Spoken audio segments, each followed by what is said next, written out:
Hello friends, Radhe Radhe, हर हर महादेव। मैं मीनाक्षी एक बार फिर से आपके सामने अपने नेक्स्ट वीडियो के साथ प्रेजेंट हुई। तो चलिए फटाफट से बताइए आप सभी लोग कैसे हैं।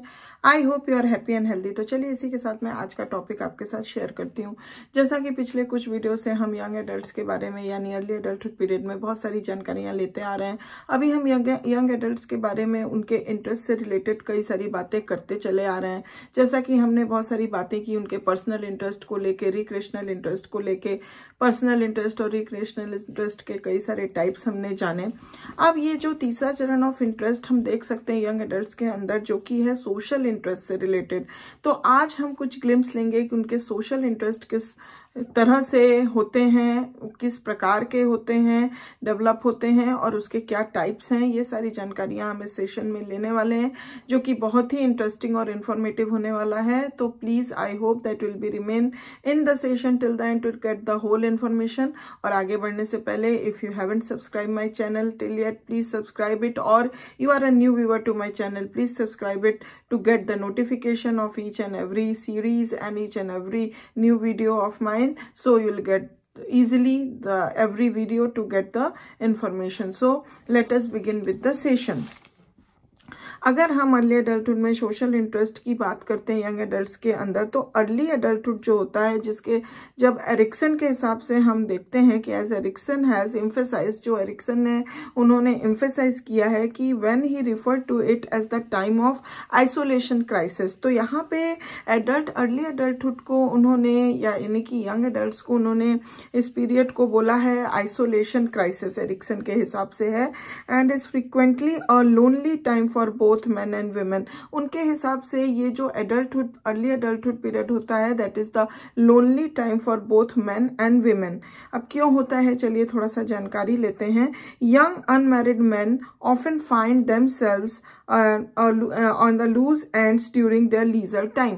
तो जो अनमैरिड यंग एडल्ट्स होते हैं, यंग मैन होते हैं, वो अपने जो भी, मतलब उनका जो भी स्टेटस होता है, उसको वो मतलब अपने आप को समझते हैं कि they are on the loose ends during their leisure time. अपने खाली समय में, लीजर टाइम में they are on the loose ends, as it is true of unmarried women. और सेम चीजें अनमैरिड वुमेन के लिए भी होती है। Their friends of earlier years and their business associates are occupied with family activities or with courtship। ये ऐसा इसलिए उनको ऐसा फील होता है क्योंकि जो भी उनके फ्रेंड्स होते हैं, कुछ सालों पहले के अर्लियर के जो भी फ्रेंड्स होते हैं, वो इस पीरियड के दौरान जो हैं वो फैमिली लाइफ में जी रहे होते हैं, कोर्टशिप कर लिए होते हैं, ऑक्यूपाइड होते हैं अपनी फैमिली एक्टिविटीज में।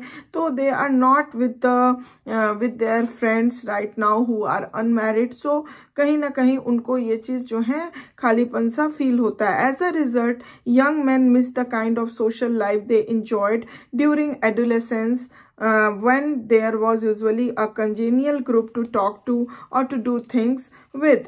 तो इसका रिजल्ट ये होता है कि वो जो होते हैं अनमैरिड यंग एडल्ट्स जो होते हैं, वो कहीं ना कहीं अपने इस सोशल लाइफ को बहुत ज़्यादा मिस करते हैं और उस इंजॉयमेंट को मिस करते हैं जो वो अपने एडोलेसेंस ईयर्स में किया करते थे।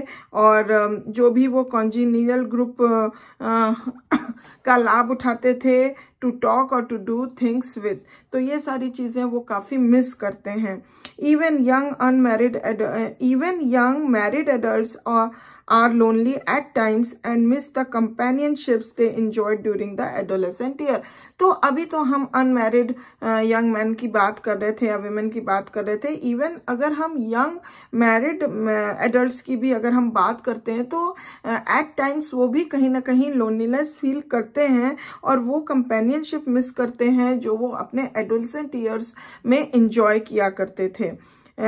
Tied down with the care of young children, limited by a budget that will permit little beyond the necessities of life, and often living in a community away from family and formal friends, married adults may be as lonely as those who are unmarried and in a less favorable position to solve the loneliness problem।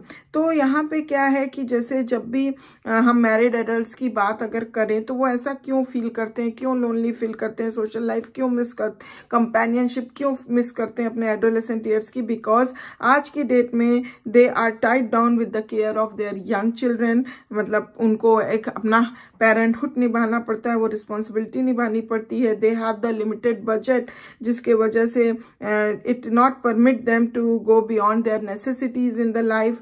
तो मतलब वो अपने need और अपने necessity के beyond नहीं जा सकते, because they have the limited budget and they have to do everything beyond everything in respect of that budget only, and often living, और कुछ ऐसे कम्युनिटी में वो रहते हैं where they are away from their family and formal friends. तो यहाँ पे क्या होता है कि इस कारण से जो मैरिड एडल्ट्स होते हैं they also feel very lonely as those who are unmarried. तो वो अनमैरिड के तरह ही मैरिड एडल्ट्स भी जो होते हैं कहीं ना कहीं अपने आप को बहुत ऐसा फील करते हैं lonely and in the less favourable position, और इसलिए उनका ये जो होता है बहुत ही लेस फेवरेबल पोजीशन होता है to solve the loneliness problem. अगर हम यहाँ पे हैविंग हस्ट के बारे में बात करें तो Havighurst has explained that loneliness during the early adult years occurs because this is a relatively unorganized period in life which marks the transition from an age graded to a social status graded society। तो यहीं पे अगर हम having हस्ट की बात करें तो उन्होंने लोनलीनेस को during the early adult years के लिए इस तरह से डिस्क्राइब किया, एक्सप्लेन किया है कि ये जो होता है टॉकर्स बिकॉज यहाँ पे रिलेटिवली जो ये पीरियड होता है that is very unorganised period according to him. ये पूरे लाइफ का एक अनऑर्गेनाइज्ड पीरियड होता है early adulthood, which marks the transition, जहाँ पे एक मार्क्स ट्रांजिशन हम देखते हैं एन एज ग्रेडेड से to a social status graded society में ये ट्रांजिशन होता है, इसलिए ये बहुत ही ज्यादा अनऑर्गेनाइज्ड होता है। That's why somehow the young adults feel loneliness. No longer can either men or women count on readily available companionship। तो बहुत लंबे समय तक चाहे वो मैन हो या women हो वो readily available companionship को नहीं अवेलेबल उनके लिए हो पाता है as they could during their school और कॉलेज, जितना कि वो अपने स्कूल या कॉलेज डेज में बना पाते थे कंपेनियनशिप या रख पाते थे। Now they must make their own way. अब इस स्टेज में उनको अपना खुद का रास्ता बनाना होता है from their own friendships and establish themselves through their own efforts. तो वो उनको खुद की अपनी एक फ्रेंडशिप बनानी पड़ती है और अपने आप को एस्टेब्लिश करना पड़ता है थ्रू देयर ओन एफर्ट्स।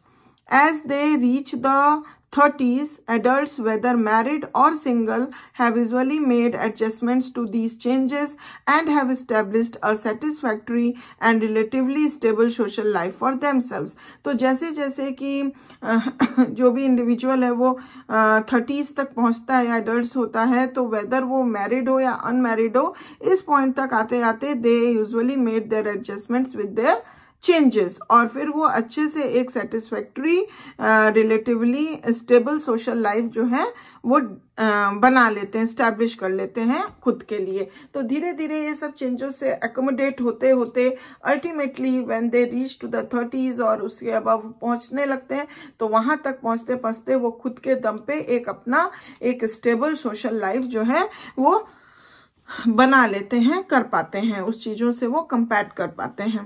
तो आइए जानते हैं कि कितने टाइप्स के हम सोशल इंटरेस्ट देख सकते हैं यंग एडल्ट्स के अंदर। तो यहाँ पे 5 टाइप्स ऑफ सोशल हम कह सकते हैं इंटरेस्ट बताए गए हैं। दैट इज, अगर हम चलिए जान लेते हैं, जैसे पहला है चेंजेस इन सोशल पार्टिसिपेशन, किस तरह से सोशल पार्टिसिपेशन में चेंजेस आते हैं। नेक्स्ट है changes in friendships, next changes in social groupings, next changes in value placed on popularity, and last changes in leadership status. तो इस तरह से हम ये 5 तरीकों से हम देख सकते हैं कि किस तरह से सोशल इंटरेस्ट में चेंजेस एंड डेवलपमेंट हम देख सकते हैं। तो अब इस सारे टाइप्स को मैं one by one in detail एक पूरा सेशन लेके आपके सामने आऊंगी इसके आगे के सीरीज में। सो इसीलिए मैं आपसे रिक्वेस्ट करती हूँ कि प्लीज अभी तक चैनल को सब्सक्राइब नहीं किया है तो जल्दी से करिए, जिससे आप कोई भी इंफॉर्मेशन मिस ना कर सकें, क्योंकि आगे आने वाली हर इंफॉर्मेशन काफी इंफॉर्मेटिव और इंटरेस्टिंग इंटरेस्टिंग होने वाली है। और इस सेशन के लिए बस इतना ही। अगर आपको अच्छा लगा है तो प्लीज एक लाइक जरूर दे दीजिए। Thank you very much for watching this video till the and. And if you have any question, any query, any comment regarding any of the information, please give it to the comment box. I will back soon with my next beautiful session for you. Till then, please take good care of yourself. Bye bye.